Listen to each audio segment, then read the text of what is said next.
Here on the Made It Music Podcast, we've got my friend Brandon Harrington, who is the host of one of my favorite podcasts, Surviving the Music Industry, and we're going to dive into your story today. Thanks for stopping by the studio. Thanks. I love that. I'm glad it's your favorite. It's I said it's one of my favorites. Okay, I was about to say, don't Nashville me right now. A favorite. Okay. Perfect. Have to clarify that. I like a lot of podcasts. It's like picking your favorite child. You can't that's really easy to do. Yeah. See, I do have a joke about that. Every parent does have a favorite child. and if you're lying to yourself that you don't, you are lying to yourself. Do you have more than one kid? I have one kid, so it's easy to say that I do have a favorite. But yeah, absolutely. And I was thinking about this the other day too, which I know that we're getting off the rails for sure.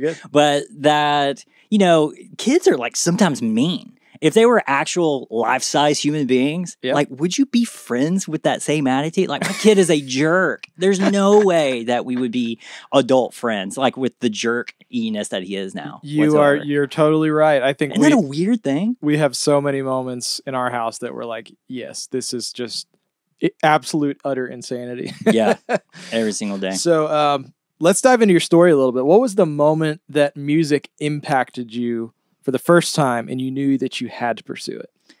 It was the moment my grandfather, really cool story, he opened for Hank Williams Sr.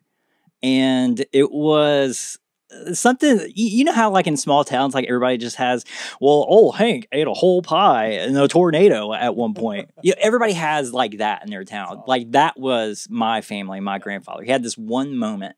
And so music has always been in my life. My sisters played piano, and but nobody understood like business or industry. And so and I played violin like at 6 years old. So it's always been a part of my life, but it didn't become real until I discovered the guitar and distortion, and especially production, and especially how do they do that. And so just like any typical kid at Southern Arkansas or East Texas of like discovering rock music or just even butt rock music of distortion and guitars, like that was life-changing to me. So I had a buddy, Cole Gordon, he played guitar and he showed me a couple of things and then I was off to the races. So that was the moment. I remember my first exposure to how to get that sound. Oh yeah. My first guitar was I don't even know if you've heard of these, but it was called a Terminator. And it was from JCPenney. Oh, I love it. The catalog, and it had a built-in speaker. And if you strummed hard enough, you got distortion. Of course, you had to strum hard enough. Yeah. And like as you're starting out, that's all you do. That's all you do. So it was just you want to break a string. Exactly. So better believe that thing was turned up. And then the second was I had a PV 8-inch amp, and the distortion was a button. Yeah, of course. It was on or off. Classic. So when you're learning it smells like Teen Spirit. Exactly. And flip the button. So did that lead you into like starting a band, or what did you do with that? Yeah, it eventually led to the thing of, I think everybody gets to a point like they just want to do something with their friends. And that's kind of all I had was like friendship, and I wanted to hang out with buddies. And so it's the classic situation of, okay, who owns a bass? Well, I have one in the basement. So do you know how to play? No, I'll figure it out. Perfect. You're the bass player. Yeah. And so we just grabbed this guy who was a drummer, and we were just learning like songs that we liked. And especially where I'm from, that country music wasn't, it is a big deal, but like rock music, and we're talking the MTV age, and we're still talking about radio age too, and all we had was classic rock stations and country stations. And so our exposure to music was really radio and like hit songs. And so I really say I'm a huge eclectic fan of music, but then at the same time, like there's something about radio songs that, especially if they're a hit, there's a reason why they're a hit. Yeah. You know what I mean? And so I've always been driven to that, or just kind of grown closer to that.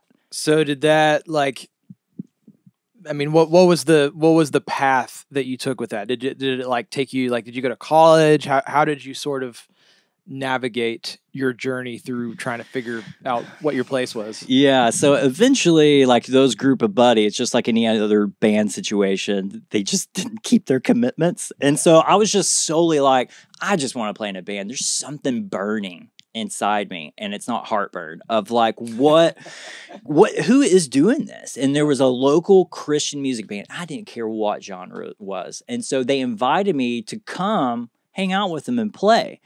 And I go to their church gymnasium, like where they practiced, and lo and behold, it was a gig, and nobody told me. And I didn't know any of the songs whatsoever. And so I was sounding like Randy Rhoads, like on a Fender Squier, and it was really bad.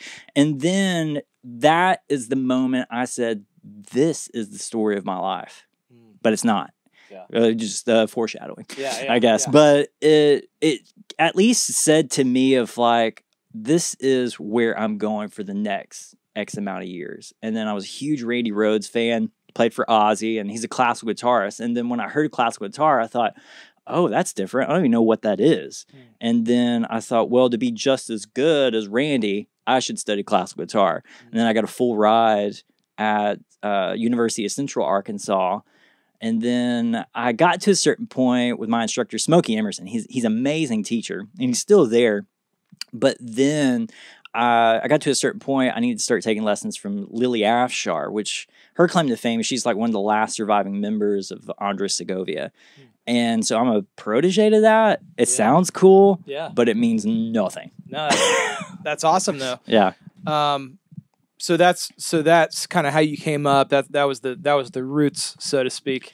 Yeah. Did you have any point in your life that was like a turning point where you like knew that, okay, this is a thing? Like it sounds like it was a little bit of a journey trying to work out, what your place was. Yeah. And that's one thing I do kind of harp on, even on my show, is like identity. Because when you think you have it figured out, you're going to be thrown a curveball, whatever that means. Like from a religious aspect, life aspect, like something's going to happen. And then what are you going to do next? Like after whatever that is, are you going to choose to be X this, X that, or even where do you place yourself? And so my journey opened up a lot of ways. I did like reality TV, especially like American Idol was hot. So I did America's Next Greatest Band. Yeah. Tell me about that. Cause I was actually, funny enough, in my old band, I think I was at the taping of one of those shows in LA. I would love to know like what you thought, because we all hated it because it was America's best cover band, and no band wants to be that. Yeah. But if anything, that allowed me into a complete different avenue of production and TV. And there's anybody that really knows me that I am a media consumer. I love all things media. And I mean, from Game of Thrones all the way to the newest record or whatever. I love media. And that was a catalyst for a lot of things. But for the band, Cypress Creek specifically. And that was the one that was on America's It was a country thing. Yeah. And so, again, I got to a point in my life of like, well, I just want to play in a band. I'm just going to do something. And that's another thing I kind of harp on too. Like, there's so many dreamers. I have two things about dreamers. I kind of hate that description because dreams can either be nightmares or you're just always asleep. There is not enough doers in this world. And that always bugs me in this creative space. And that's always set me apart, is that I love to dream, but what's made me different is that I will actually do it. Yeah. And so the idea, something happened. I said, okay, country, let's do it mixed with rock. It could have been Jason Aldean at the time. I don't know. Yeah. And so a year later, through rehearsals, just local gigs, and then working connects, we got the audition and then got through like the first round. That was it. But no love lost. What happened after that show? Like, what did you do? Yeah, I got to a point of, is this where my life is going to be? You know, you kind of have existential crisis, but it's weird to say that, especially when you're 25 or 26. Like, you haven't lived life at all. How did you even know that? Yeah. But to a 25, 26-year-old, you're supposed to have it figured out. No, none whatsoever. Nick Bray taught me that, but that was later on. But I was supposed, and you know Nick from Proper Management. Yeah, totally. Amazing. We just had him on our show. He's, I think the episode's episode 126. So. Amazing guy.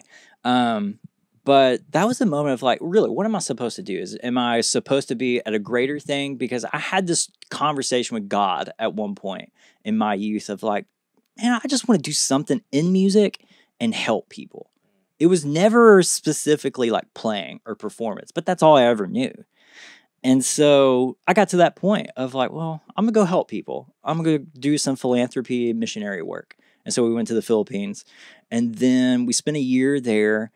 And around month 2 of our time in the Philippines, a Filipino guy came up to me and asked me if I knew anything about music. I had no idea who this guy was, and there was really no social media presence for me at the time, especially as a player. And I thought, okay, I guess I'm doing something in music. And so I ended up doing a lot of stuff regionally on the island, at least, for them, and a lot of different stuff. And I said, okay, I'm here. And then 2010 hit. Anybody who has a memory bank knows that everybody got hit in 2010. Especially nonprofits went through the crapper. And so that just kind of meant we got to come home. And so I emailed 5 people that I kind of knew. And one was David Hodges, keyboard player from Evanescence. Tom Hemby is a legendary Nashville session cat. Another guy from Evanescence, Chris Allen, he's from Arkansas. And we had a really good relationship because we went to the same college, and we always thought, let's do something. He's an American Idol winner, season 8, I think. And I said, guys, you guys know what I can do as of right now. And this is maybe where I want to go. Where should I go? Because in my head, I always thought LA is going to be the situation. Like, that's my scene, my vibe. And I remember David saying that if you want to eat and you want to work, go to Nashville. And he was living in LA at the time. And I just lost 100 pounds. And I was just like, well, do I have to? I don't have to eat that much anymore. And so I met Tom Hemby, and I got a job at Target. That was like the thing that at least helped pay the bills, because we had no money. Like, literally, and this is something you have to realize, like in music too, especially community or even geographically speaking. I really feel like if you move to a different place or just even community, it's like starting all over, unless you have credibility or you know somebody there. Sure. And I only knew like a handful of people in Nashville. So I literally had to start all over. Everything I built from reality TV, everything. So I got a job at Target and unloading the truck at 4 a.m. So I lived in Brentwood Bellevue to drive to Brentwood Target, which is 10 miles. So I rode a bike because we only had one car. We were missionaries and a musician. No money. You're not loaded, bro. And so I did that until working connects to work at a music job, teaching music. And I thought, yeah, this is going to be it. This is at least the catalyst to start networking, talking to people and getting to know people. Because I knew, and I had the foresight that I at least need to be in a place where there is creativity and that people are basically doing the same thing that I want to do. But I knew also the most important thing is to make friends, not connections. Because I learned that the hard way. Yeah, that's well said. Can you define the difference? Man, like when I first moved to town, I had no idea what network meant until somebody said it's a poisonous word. And then, the more I started really thinking about it, and especially correlating that to connections, that's exactly what it is. Like, to find somebody to use them to elevate yourself, and I burned so many bridges before moving to Nashville. And it's a learning process. Like, everything you do in music or even in life in general, it's a learning process of what to do and what not to do. Yeah. So I learned pretty quick, make friends, not war. Yeah. You know what I mean? Yeah, totally. And so to me, that's the difference. It's not to use that person to elevate yourself, but it is surprising. The opposite. And it's kind of a biblical standpoint too. Yeah, totally. If you elevate them, right, how much that really elevates you, but that cannot be your purpose. Right. It's got to come from an organic, original place. Well, it's like the old Zig Ziglar adage. Like, and I actually do believe in this, and I think it's biblical. But yeah, if you can get anything you want in life if you help enough other people get what they want. Yeah, 110%. And so, especially like if you're new in the town, and especially that's kind of the catalyst for surviving the music industry, because I knew some people, and the other people that are kind of working behind the scenes, we all kind of knew people, but we just didn't know how to do things. And what we found and what we thought was interesting were people's stories of basically the same thing. And they just, and everybody's, and you know this too, everybody's story is so unique to them. And the entertaining aspect of, I'm trying to think of like Brent Mason, for example, being discovered by Chet Atkins. Yeah. Like he was playing at a club with chicken wire and people throwing beer bottles, the whole Blues Brothers thing. And Chet Atkins saw something in Brent Mason and then brought more people to the next show. And then Brent Mason became the most recorded guitar player in the 90s. Yeah. And that's what I found of surviving the music industry of, anybody else that talks to Brent Mason would be like, or Brent Mason would say, I moved to town and then I became the most recorded guitar player. Yeah. What? Right. not exactly that simple. No, none whatsoever. And that's what we realize with surviving the music industry. And I value the most is that people pour their heart into their stories. And it's one-on-one. We're the only two people in the room every single time. I've had people cry. I've had people had like panic attacks of like reliving certain situations. But they're happy to go there because the thing about surviving the music industry, they feel like they're still surviving.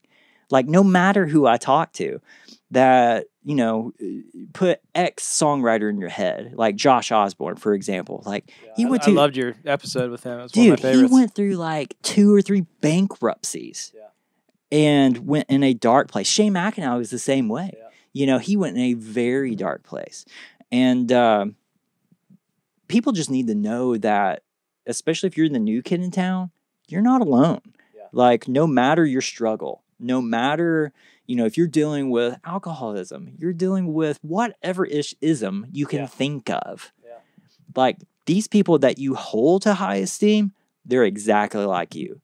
And if they can do it, you can freaking do it too. Yeah, that's awesome, man. I love that. So it sounds like that was the impetus, and you sort of said it in the beginning of the conversation. What you always wanted to do was you wanted to do something with music and you wanted to help people.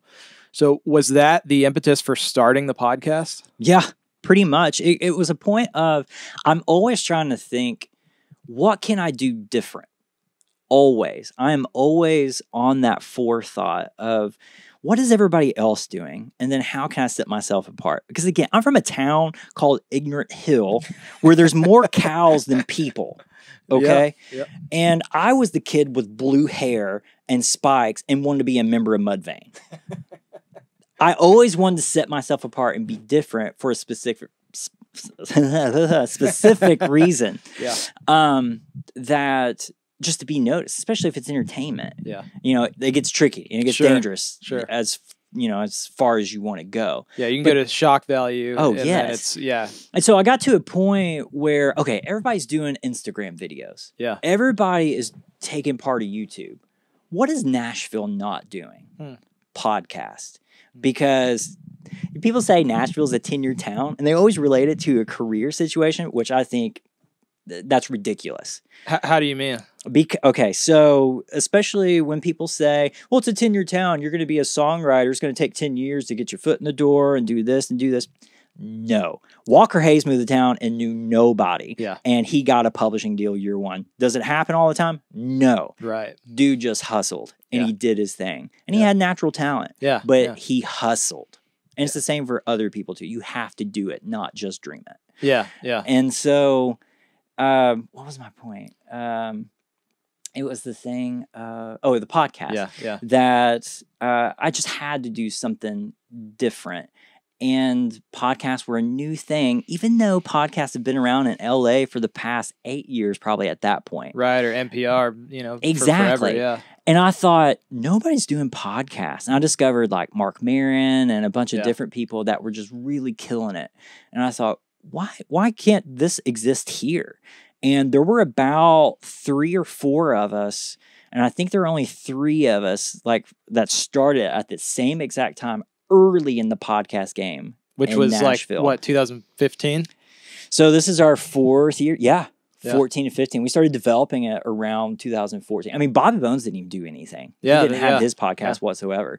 And I mean, and that's what I'm always striving to be, is to think a little bit different. And that's where I think Nashville has maybe the issue of, it's a 10-year town of gravitating to new ideas or just anything that's new. Well, we don't know yet. We're going to test the waters. We're going to figure that out for a little bit.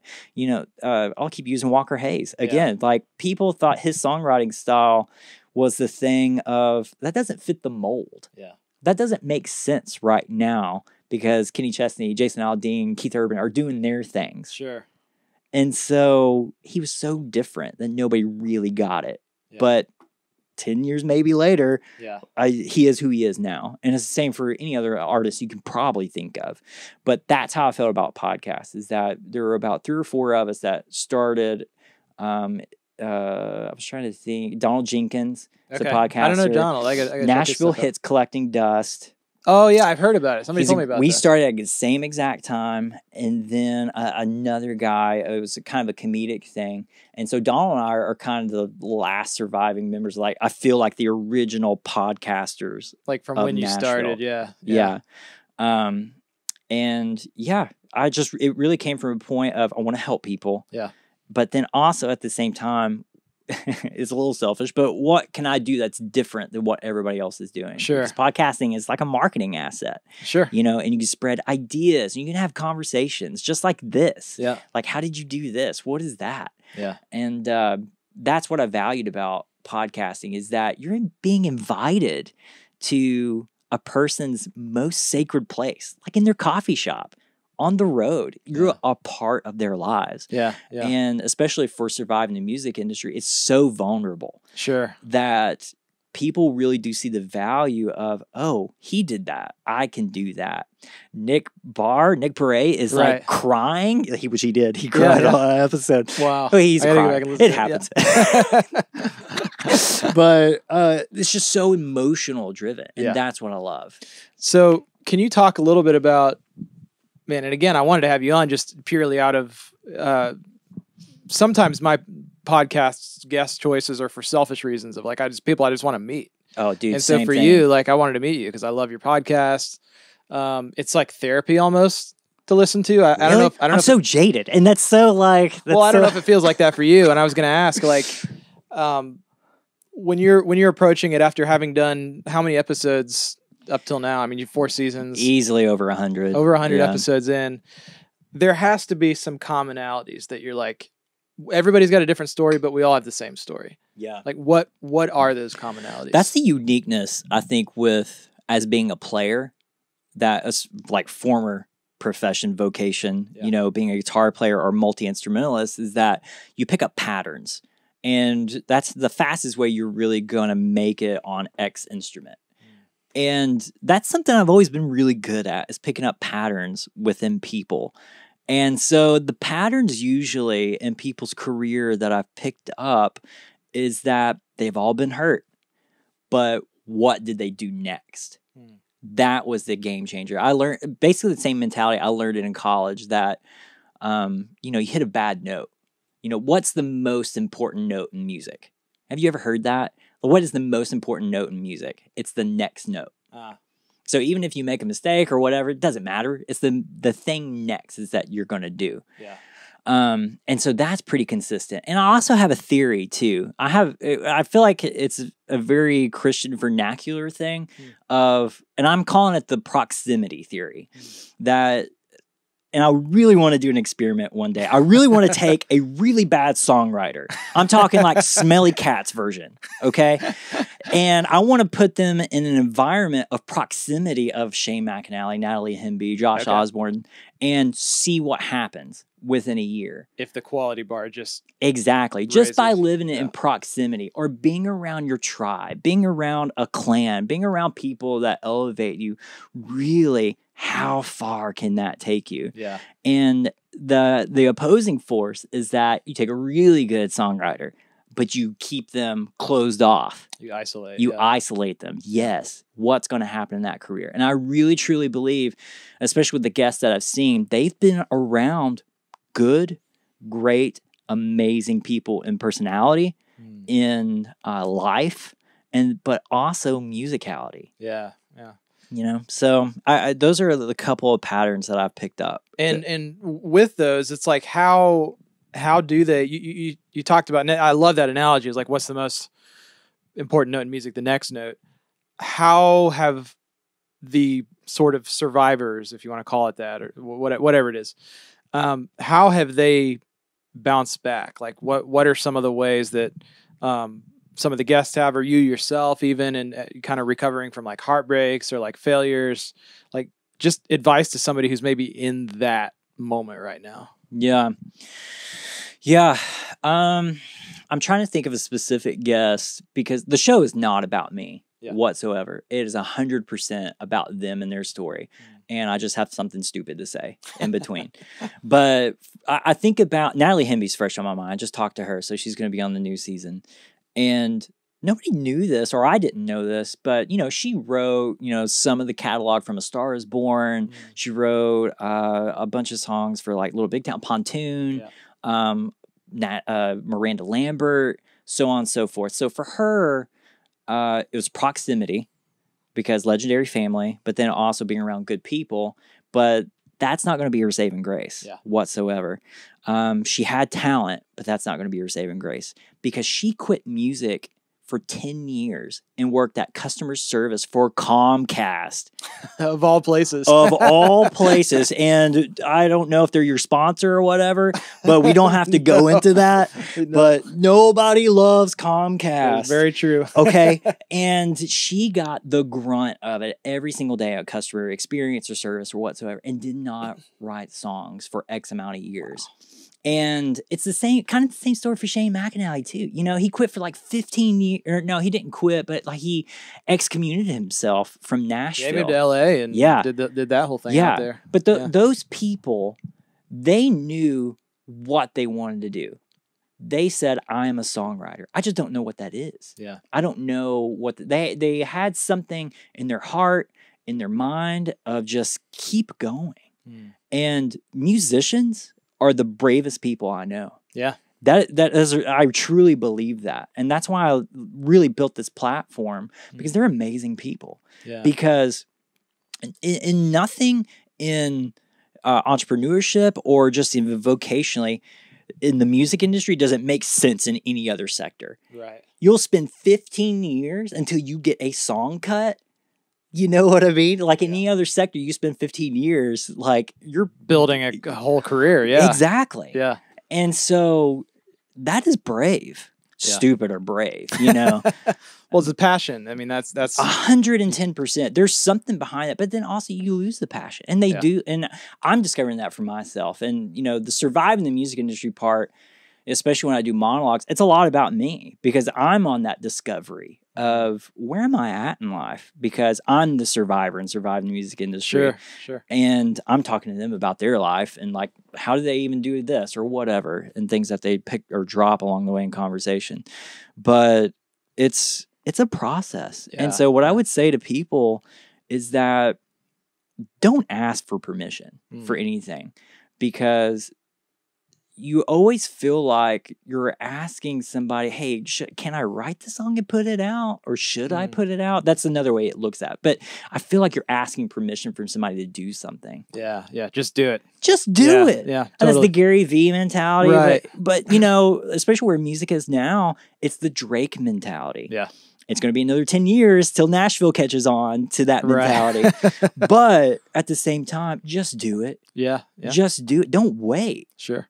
That's good. So in all of these conversations that you've been able to have and just people that you've been able to meet through the show, which, I mean, that's the other thing. It's just such a great platform for connecting with people. And dude, I had no idea I would meet these people. Yeah. That's the crazy. And, you know, even being in music, I am still such a fan at heart. And I get so nervous in front of legends. Like, I had talked to Jeff Hanna from Nitty Gritty Dirt Band, and he was part of the Southern California movement of the 60s and 70s. So was that like a starstruck moment for you? Or? A little bit, just because I'm just a huge music history fan. Sure. And just the movement itself was just kind of like,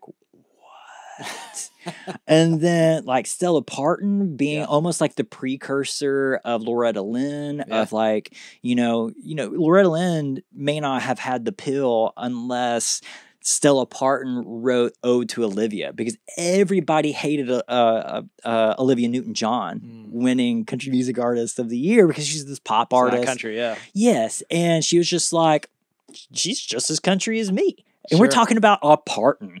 Yeah, you know what I mean? Exactly. The country of country. Yeah. And so these people that bring up these tidbits of music history, something that should be captured. And yeah, I still get nervous to this day. Yeah. So as we're kind of rounding out the conversation, I do want to dive into just how did you create the podcast in the first place? Because I know there's a lot of people out there who are like, man, should I give it a go at this thing? And it's not as hard as most people think, but I do want to dive into it. It's not hard. It takes a lot of discipline. I do want to clarify that. Yeah, people don't know. It depends on your level. Yeah. Yeah, totally 100%. But yeah, your question. So we're going to do a deep dive into that specifically if you're cool with that, to discuss that. And people can give find secrets? that. Give secrets, pull back the curtain. No, so un-Nashville. Yeah, totally 100%. I'm all about people's success. I don't care who it is. Yeah. Anybody. And so if people want to check that out, they can go to madeitmusic.com, go to the show notes page for this episode. But man, kind of the last question, and you could take this any number of ways, but are there any identifiable tips, strategies, mental frameworks, hacks, so to speak, if there are any, to having longevity in music? Things that you've seen, things that people have talked about on the podcast, things that still work for you. So we're talking about music specifically, yeah, in the not music the business. podcast. Okay. Yeah, the music business. So longevity. So the question I heard, just to be clear, sure, that it's longevity. People in conversations I had, what's the kind of the key of longevity? Yeah, just any specific strategies or mental frameworks, or like obviously proximity is a part of it. Yeah. Are there daily routines? Do people like use meditation? It could be anything. Yeah, I've talked to tons of people. There's kind of a Tim Ferriss aspect to my show that I really don't capture, but it's something people should pick up. That there are practices, and I do kind of poke at that in conversations, that some people meditate. And, either that means prayer or just sit in a quiet room. Some people have diets or whatever that they lean toward. But yeah, there are these kind of ritualistic aspects that people do have. But what I feel like the biggest pattern that everybody has is time. Either they knew it or they didn't know it, is that they knew if they just stuck it out and they just did it, you're already winning. Yeah. Because just by sheer Darwinism of the music industry, sure, it's going to cut people out. Yeah. Automatically. Sure. You know what I mean? And so if they just stuck with it long enough or just kept their foot in the door, whatever that means for them, like they won. Yeah. So good. That's awesome. Well, are you ready for our lightning round? Lightning round. Number one, your first band name. At his feet, which is not as good. Actually, my first band name, I think, was like Severe Tire Damage, because that crew of guys like from Ignorant Hill of trying to figure things out. It's a band name that Robin Williams used in Mrs. Doubtfire. STD. Yeah, totally. Severe tire damage. Severe tire damage. Wow. We were just trying to figure it out, man. And that's the story of my Nobody life. told you that it was STD? Nothing. Nothing. Nothing amazing. whatsoever. Favorite music documentary? Eagles. Hands down. That is the greatest put together anthology of breaking down a band's life. And I think what I even do on surviving the music industry on that personal level.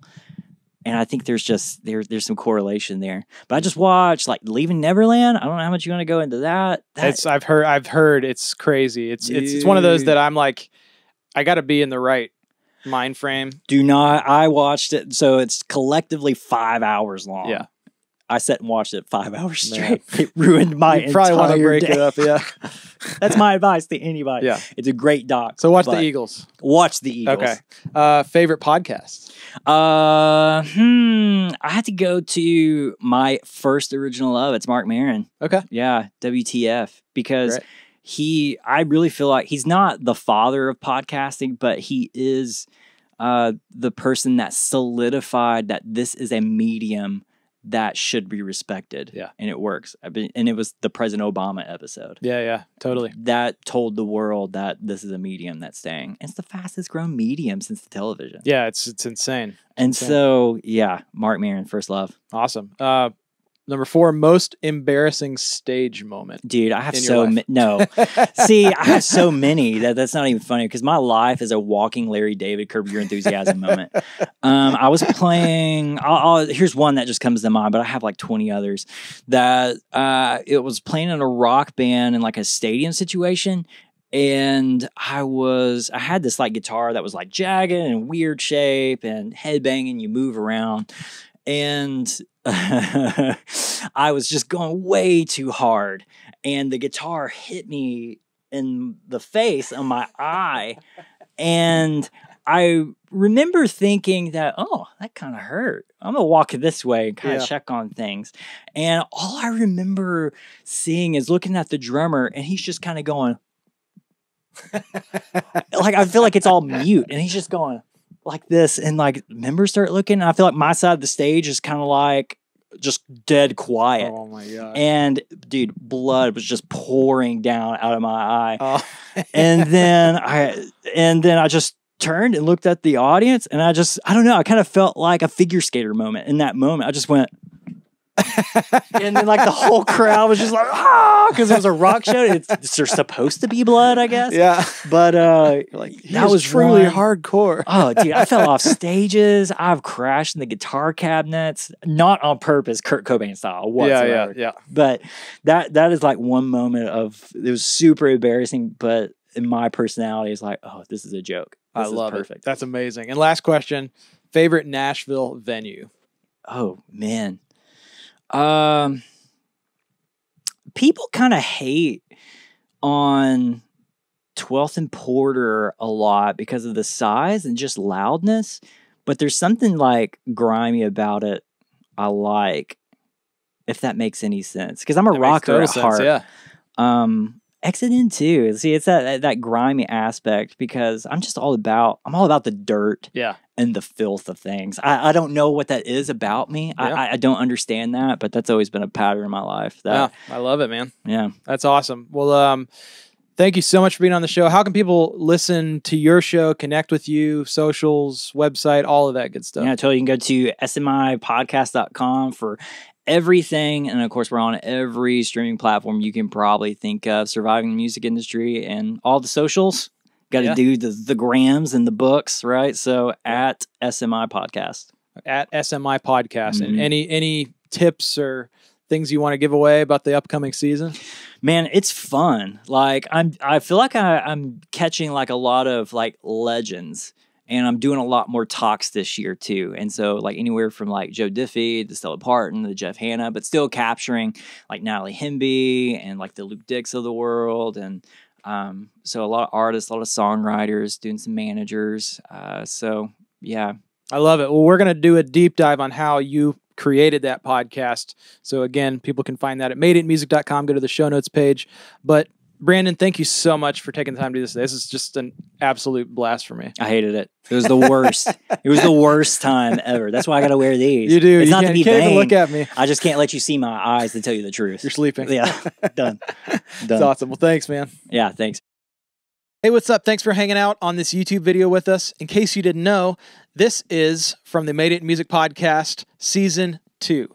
We have a ton of awesome guests that come on the show, all music business professionals, to share their knowledge and experience with you. So if you want to subscribe to not miss any future episodes, hit that subscribe button on YouTube and you'll be notified about all of them. And in case you didn't know, we do a deep dive for every episode where we go really in depth on a certain topic from each podcast episode. So sign up right here to get free unlimited access to all of those deep dives from our podcast. And if you want to watch another Made It in Music podcast video, click here.